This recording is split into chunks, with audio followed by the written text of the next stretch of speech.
ہمارے پاس یہاں یرمیہ باب 30 آیت 29 میں خدا کے روح کی طرف سے ایک ایسا خوبصورت کلام ہے۔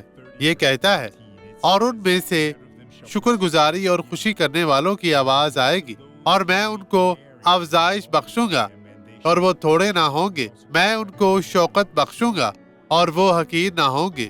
چھوٹی نعمتوں کی خواہش نہ کریں۔ ایک چھوٹا سا ایمان نہیں ہے، منفی نہ ہو۔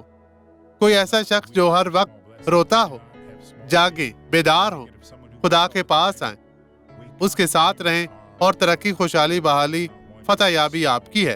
مسیح میں آپ کی سلامتی ہو۔ خداوند آپ کو برکت دے۔ آئیں اب دعا کریں۔ باپ، ہم ان لوگوں کو مسیح یسوع ناصری کے نام میں برکت دیتے ہیں اور آزاد کرتے ہیں جو دکھ، بیماری، مشکل، پریشانی کا سامنا کر رہے ہیں۔ بدی ان کی زندگی سے چلی جا، پیچھے ہٹ جا اور کبھی بھی واپس نہ آنا۔